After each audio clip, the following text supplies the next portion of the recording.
Alexander. Welcome to the Commons here at the UN Library and Archives, Geneva, and to the journey to the Summit of the Future.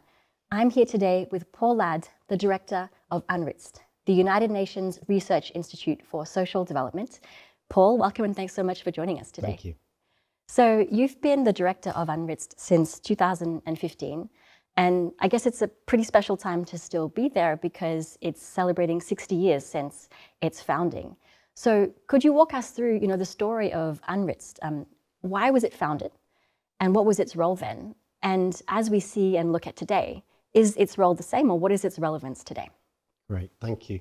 Yeah, UNRISD was set up 60 years ago in 1963 at a time when the dominant conversation about development, what is development, was largely economic in nature. So it was a period where we were moving away from colonialism and countries were thinking about how to modernize economically.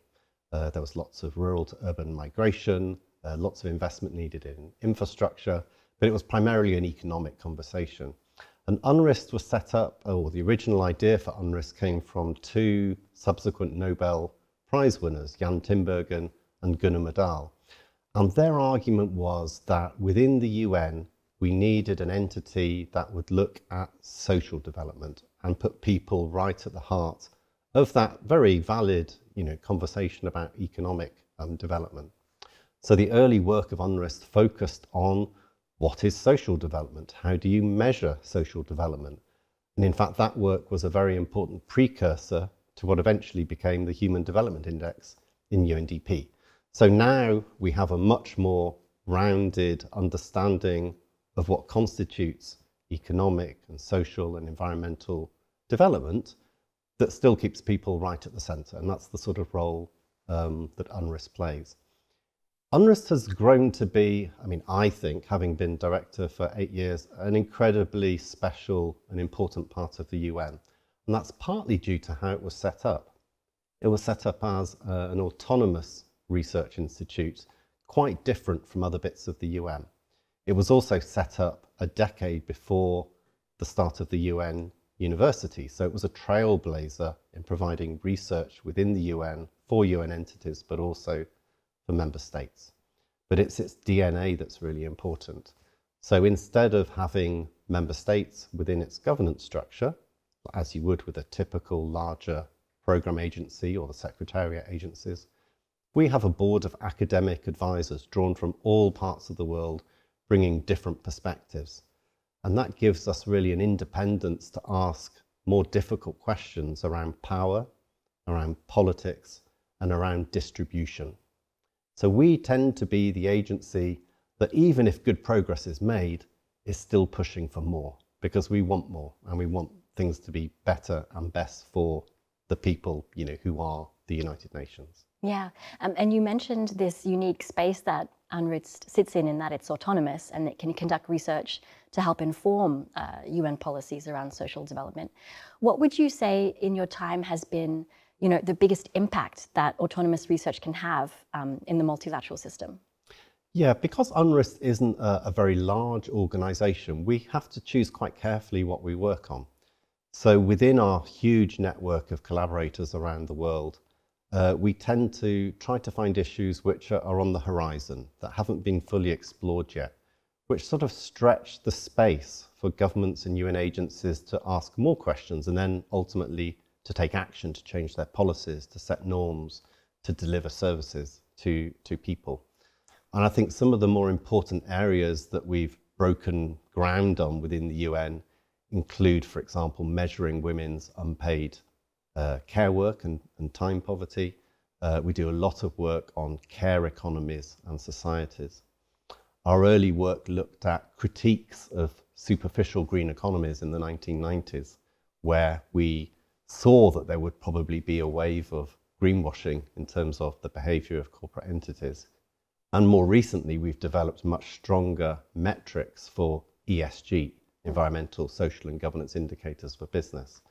And so periodically, we make these huge leap forwards conceptually, which then come to influence the resource allocation, the behaviors, the policies of larger UN entities, but also governments. So I think we can point to quite a lot of areas where we've made important work. Our current strategy is framed around reducing inequalities, in addition to, of course, the very important agenda of reducing extreme poverty. But inequalities and poverty are inseparable. And when most people have looked at inequalities in the past, they tend to look at inequalities still at the bottom end of the period, of the pyramid. You know, what disadvantages are people facing? We flipped it round and we decided to look at the role of elites in development. So how do people with a lot of income, a lot of wealth, a lot of power influence the prospects for people at the bottom? How does wealth inequality translate into political power? How do lobby groups that stem from elites prevent the policies that we need to get to a more sustainable planet? So that was quite an important innovation too, and increasingly people are also looking at the role of elites in sustainable development. Yeah, it's interesting to hear how much, you know, also the role of UNRISD has evolved in the past 60 years with what it looks at and how it conducts research. But I wanted to, before moving on to discussing the strategy more of UNRISD, take us back to, you mentioned, you know, the beginning of UNRISD was really helping to define social development. What does it mean? And I think in the UN system, we work on many aspects of development, and it can seem a little bit confusing from the outside view when we look at the different entities, programs, policies around development, and of course they're interconnected. But could you kind of share with us, like, how does UNRISD define social development? And how does this fit into the wider UN vision of achieving the Sustainable Development Goals? I think it would be fair to say that, of course, you know, our own definition and vision for what constitutes social development has also evolved in that 60 years, but has stayed in place and been quite firm now for the last several decades. And again, I like to think that it precedes, in a way, our attempt to break out of silos and boxes and be more integrated across different types of policies. You know, UNRISD doesn't only work on social service provision and social protection. The way that we think of social development connects to production and decent employment and inequalities in working conditions. And equally, it connects to reproduction and the role of gender equality and the role of women in economic production and in the provision then of instrumental goods and services that make people off. And it connects to our use of natural resources around the world. So the way I like to think of UNRISD as a social development research institute is that we flip the normative hierarchy. You know, we place the economy somewhat at the bottom, serving people and planet, whereas most people tend to think of GDP growth and the economy at the top and people and planet as inputs into that. And so I think we do the SDGs, but we do the SDGs by keeping people and social development at the centre of it. And we're very much looking forward, of course, to the Summit of the Future next year, but also thereafter, the year after, where there's expected to be a World Social Summit, which will renew the world's commitment to social development and social policy within the framework of the SDGs. Yeah, you mentioned the strategy that is currently guiding UNRISD, which looks at overcoming inequalities, like you mentioned before, towards a new eco-social contract. Can you walk us through this? What exactly is a new eco-social contract? And is the multilateral system ready to achieve this? Yeah, so the first bit, of course, on overcoming inequalities, that's the thing that binds all of our research that we do with partners together, whether we work on economics or social policy or the environment, we're looking to reduce inequalities. But we also, our strategy sets out, I guess, a longer term vision for renewing or even creating in some places social contracts which are different to the types of social contracts that we've had in different parts of the world before. So to be clear, I'm not just talking about post-World War II social contracts in Europe and North America. Different parts of the world have also had different types of social contracts which have been very culturally and context specific, including, for example, Ubuntu in Southern Africa. But what's common at the moment is that in the last several decades, all of these types of social contracts have come under a lot of stress, and some would argue that they're breaking down or that they're even broken. And there are certain indicators of that.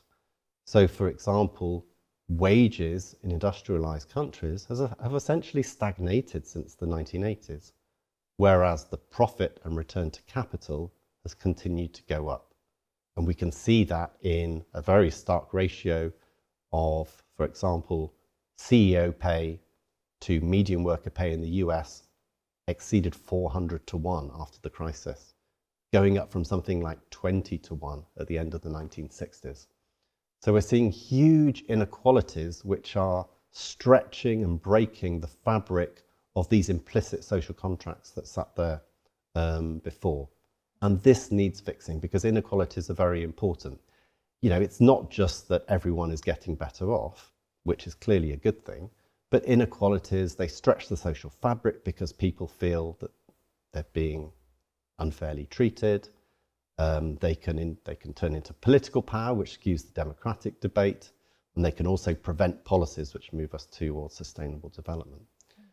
So the vision for new ecological social contracts or new eco-social contracts envisages two major shifts in these renegotiations between societies and governments.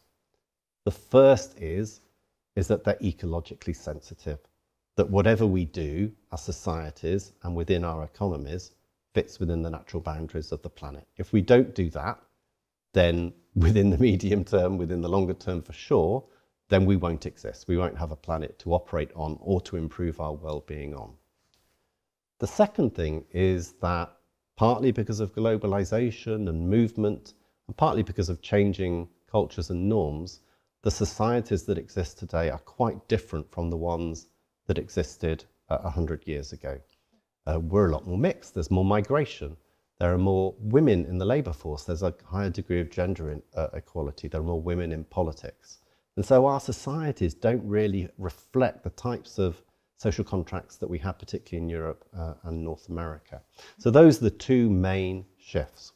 One, to make social contracts ecologically sensitive, and two, to make them more inclusive and respective of the rights of all people in societies. Now, we have another layer. We think there are lots of important components of this which could go towards making eco-social contracts. For example, fair fiscal contracts, where we relook at fiscal policy and make it more progressive and make the tax burden more equal. Fair gender and sexual contracts, where the burden of care work at home is distributed more fairly between men and women. A renewed multilateralism, which is important for global solidarity. So we have lots of subcomponents, but essentially the two main ones are they have to be ecologically sensitive and they have to be more inclusive. Yeah. As we lead up to the Summit of the Future, which is really a critical moment for the UN next year to renew commitment, as you said, to a more effective, inclusive multilateralism, do you see this new eco-social contract being able to help, implement and to see this new multilateralism be able to face the challenge, meet the challenges we're facing now and in the future? I mean, the short answer is yes. I mean, we take our lead from the UN Secretary General's call for renewed social contracts in our common agenda. And if you read what he means by that, he's also talking about more inclusive social contracts that are ecologically sensitive. So we believe that this vision is very supportive of our common agenda and also the work that will come from the Summit of the Future. It's not that we're starting from scratch. I mean, our research we run an action and research network on new eco-social contracts with campaigners, with activists, with practitioners from around the world, about 400 really committed organizations and individuals. And what we've learned is that this is happening already. Whether it's sector by sector or geography by geography or campaign group by campaign group, the move towards new social contracts is already happening. And in some extreme cases, it's also happening because of constitutional renegotiation, such as in Chile or Nepal. So societies are already realizing the stresses that they're under. They're realizing that they don't think that these social contracts are serving them very well, that there's a lot of inequity, and therefore they're fighting for new social contracts. So I think what we're seeing is that already within societies, they are moving in the direction of this vision of new social contracts that the Secretary General has set out in our common agenda. And I think that's why it's quite an important conference next year. I mean, conferences are conferences and words are words. And yet having a common understanding with member states, with non-state actors about the direction of travel is incredibly important. Yeah. With, your work, you mentioned that it's not just, informing member states. We're looking at different actors in society having a much more stronger role in stating their future. How do you see that feeding into, I guess, the multilateralism of the future, the role of civil society in claiming these eco-social contracts? Well, I was quite privileged before I came to UNRISD to play a role in helping the world get to Agenda 2030.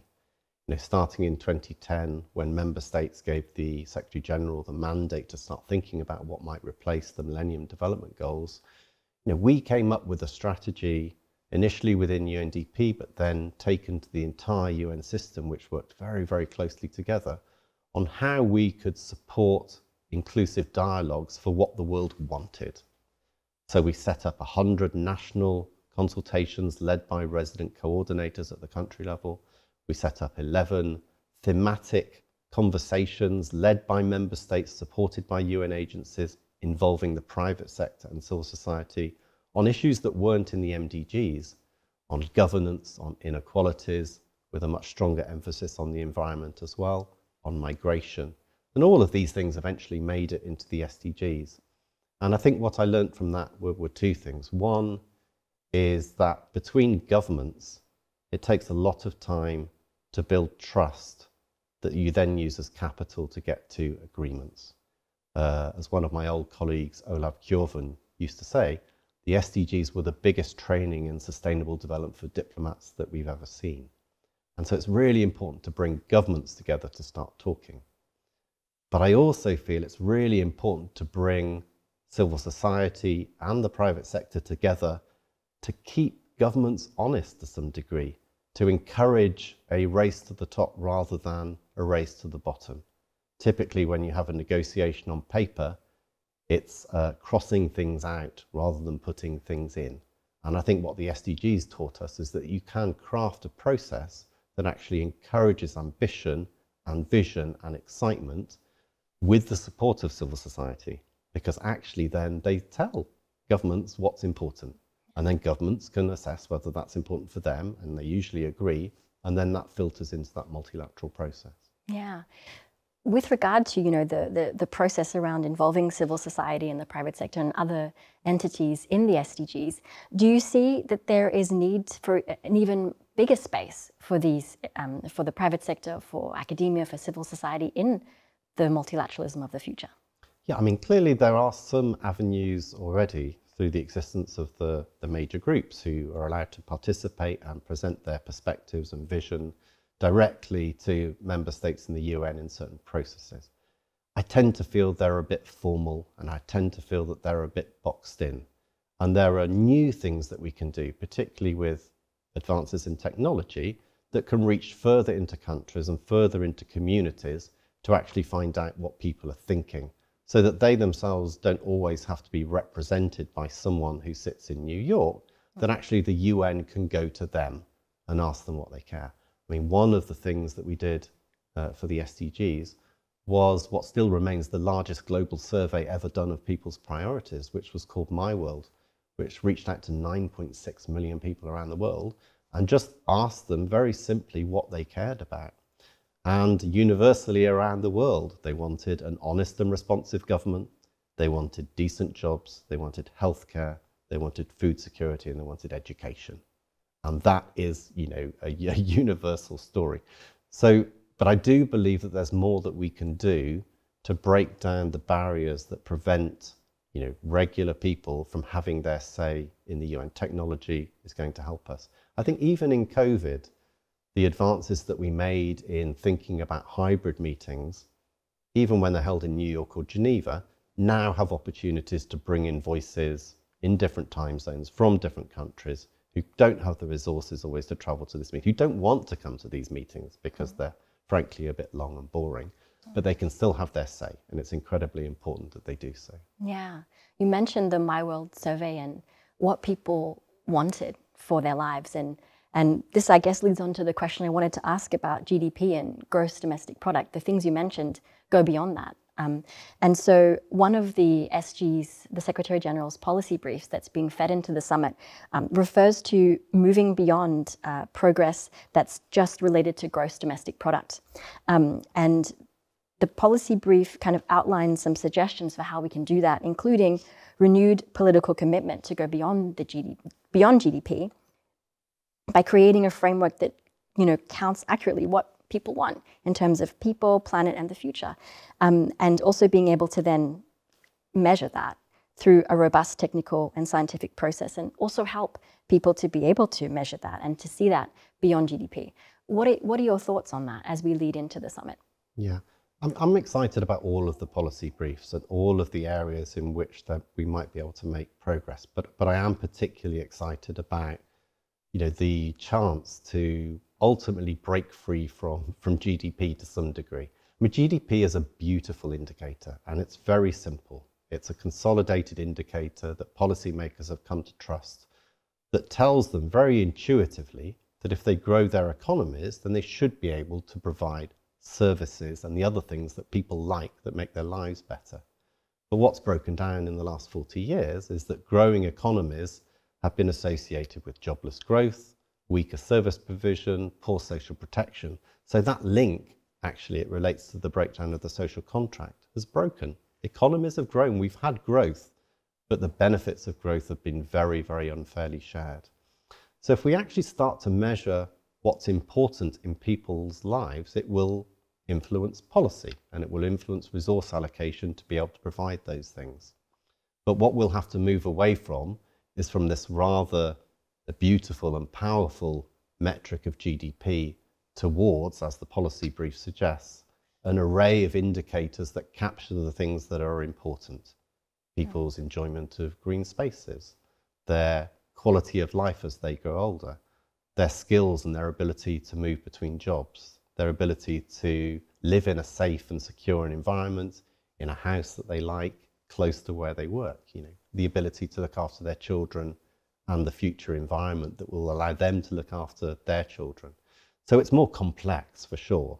A dashboard of indicators is going to be quite difficult to discuss, agree, and then sit on top of afterwards. And we'll have to see whether that change is powerful enough then to influence policy. Yeah. With regard to the different policy briefs being fed in, is there anything else that stands out that you very much relate to in terms of the work and the research that UNRISD is doing? Well, I think complementary to that is just the radical shift that we're going through with technology, because technology will allow us to do these things that are important to changing our economies. Like I'll be very frank. UNRISD produced a large report last year that looked at the relationship between the polycrises that we're rolling through and inequalities. So we looked at COVID, we looked at economic and financial crises, we looked at environmental crises, the crises of care. But when you analyze those in depth, you begin to realize that the root of all of our unsustainability comes from how we incentivize and govern our economic behavior, our consumption, our production, our use of very limited materials within a growing demography that's getting richer. And we've become very extractive, non-solidaristic, and we're not really managing our economies in a way that suits our long-term health. So the basic fundamental brief is to move away from our economic system and to incentivize a new type of economics that elevates social objectives, environmental objectives, and that essentially fits within the constraints that we operate in. So the complementary briefs on global solidarity, on renewing multilateralism, the brief on digital technologies, because that will be important to how we both measure and incentivize these new economies, are all also very, very exciting. Yeah, so as we await the summit, thank you so much, Paul Ladd, for joining us today. We have a final question we wanted to ask you to help our audience. What would you like to see achieved at the Summit of the Future? Well, as I said, I'd really like to see progress on moving beyond GDP and to rethinking how we incentivize and govern our economic systems, because that's what we need to change the root cause of our unsustainability. At a higher level, and from my experience of working on multilateral processes before, I'd like to see trust rebuilt between governments to solve these problems together. Because if we can't come together to solve these problems, they're not going to be solved. So I'm going to be looking at whether trust is being rebuilt through the summit process. We had the SDG Summit last year, the Summit of the Future next year, the World Social Summit hopefully the year after.